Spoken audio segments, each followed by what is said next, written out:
Oh no.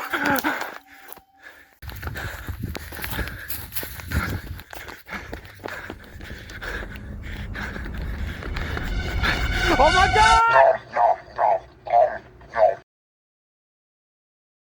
Hey there YouTube, it's your boy Jeff Rosado, and I'm back at it again with another sorcery video. So this video is going to be very different, and I thought that I would explain the mechanics of a very interesting card. It's a very chaotic card. So the card that we're talking about today is Chaos Twister. Chaos Twister is super chaotic, and there's tons of controversy on how to use this card.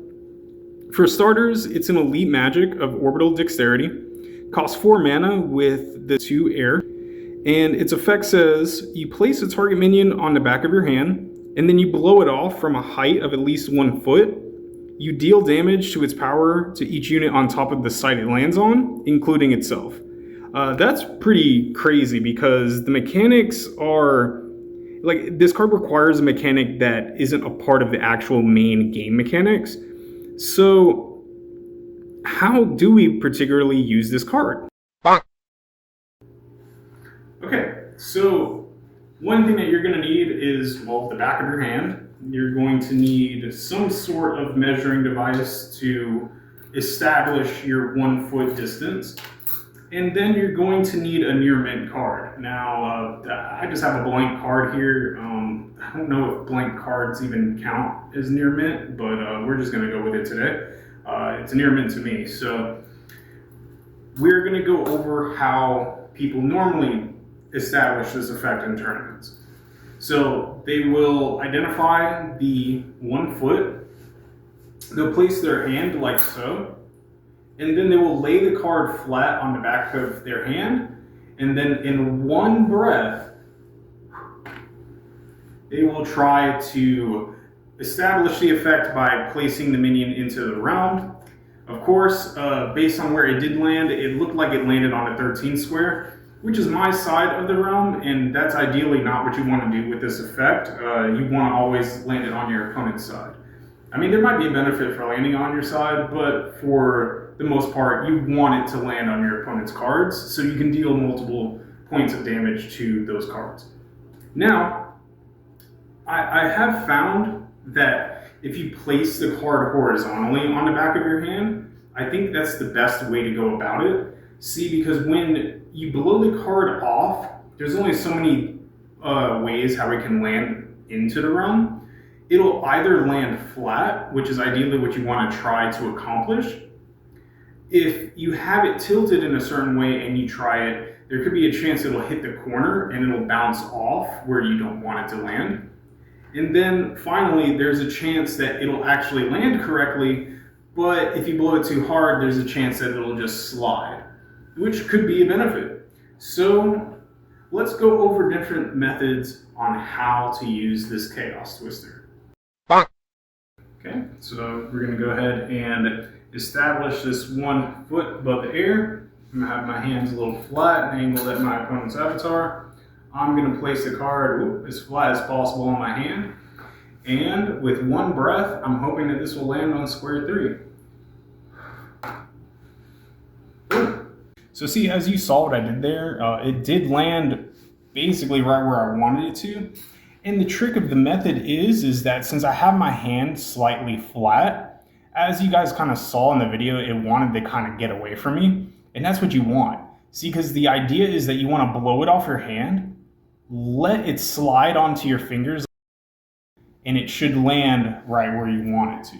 So that's it for that stratagem. And now let's go into the next one. All right, so the next one is kind of similar to what I did, but instead of having your full hands, you're actually just going to use your 2 fingers. The FAQ says that you're not supposed to use your hand in any sort of way to help manipulate the card. And what they mean by that is that you can't just like blow it and shake your hand to try to get it to fall. That's not the purpose here. However, you are placing the card on the back of your hand, and your fingers are a part of your hand, and you can theoretically have it however you want.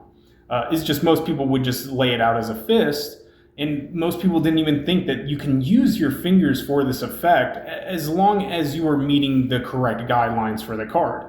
So it is on my hand, it is being blown off, and yeah, my fingers are kind of helping assist it, but not assisting it in a way to where I'm moving my hand to have this card go off. So that gives us a little bit of more creative ways on how to do this.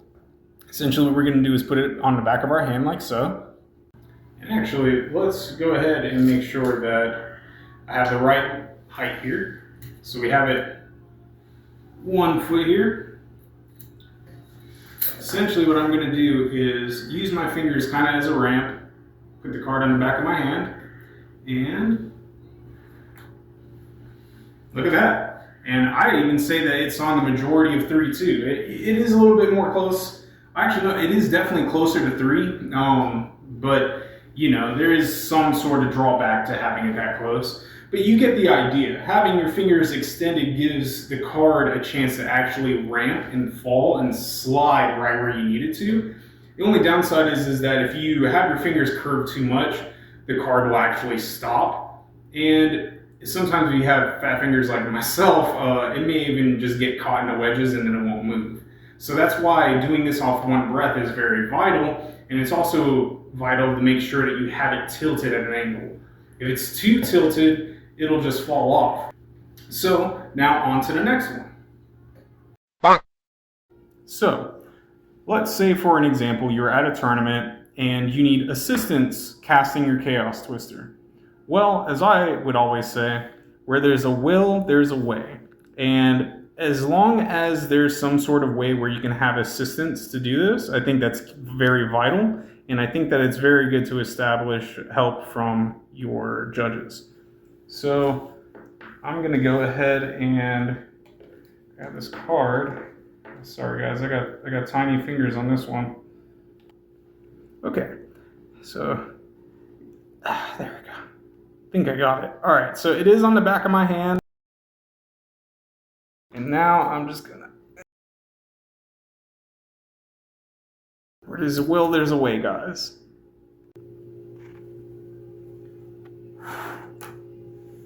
Boom. Let's go. Yeah, so as you can see, it landed on square 3, and that was a successful run. Bonk. All right, so the last technique I'm going to show you, it's a little technical. So you get it 1 foot above the air, and you want your hand slightly slanted, also kind of like a ramp so it can land properly. And then 1 breath. Boom. Let's go. All right, the last thing that I need to review is what if there are multiple targets? Well, I use this incredible stack of gray wolves here, all alpha by the way. And let's say, for example, we have 1 gray wolf here, here, and here. And, you know, when this card lands, of course, whichever site it lands on most, it'll hit. But let's say, for example, we have all these gray wolves here, all stacked right here on my opponent's avatar. So we're gonna go ahead and set this up 1 foot above, like so. I'm gonna use the ramp method, and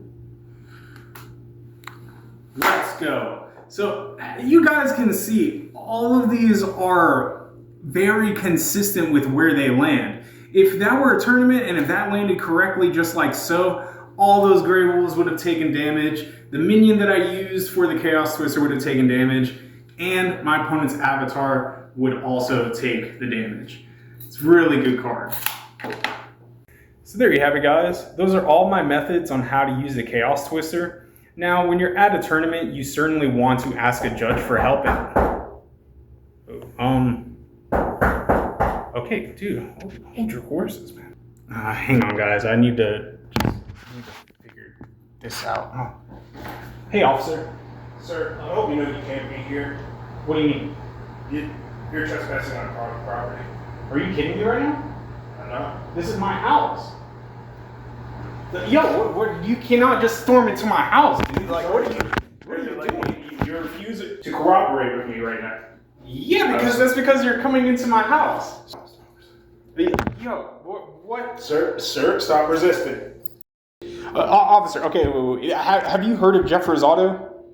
Yes, I've heard Jeff Rosado. Wait, are you that Jeff Rosado? Yes, I'm literally that Jeff Rosado with the Elementalist, officer. Like, I'm trying to tell you, you are on my property. You are interrupting quality YouTube content. And I need to see some credentials at this very moment. Like, actually. You need to verify who you are, where are you coming from. I need to see your credentials now. All right, I'll show you some credentials, motherfucker. The special police? Dude, seriously? This is who you... Hey, what are you doing, dude?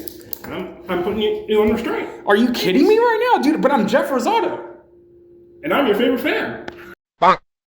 So, yeah, there you have it. The special police decided to interrupt our video. Nothing up my sleeve,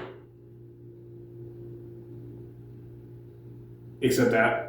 Let's just say that you're a juvenile, I guess, and the special police decides to knock on your door and invade your home, and you're trying to cast a Chaos Twister like, you know, some casual sorcery player, and this is basically how you would handle this situation. Have it 1 foot above the air, and let's go, bro. Let's go. I hope that I've explained all the methods on how to use Chaos Twister. It is a very chaotic card with a lot of chaotic mechanics to it. Of course, talk to your judges at your event. They may not allow your fingers to be extended, or they may not allow you to be handcuffed while you're performing the action. But talk to them and, you know, ask for guidance on the best way to ensure that you are properly using the card. And with a little bit of luck and a little bit of technique, you might be able to pull this card off properly, and you might be able to use it to its full benefit. Well, guys, I hope that you've enjoyed this video. I certainly had a blast doing this. And yeah, as always, guys, stay tuned for the next one. Like, comment, share, and subscribe. And most importantly, have an awesome week.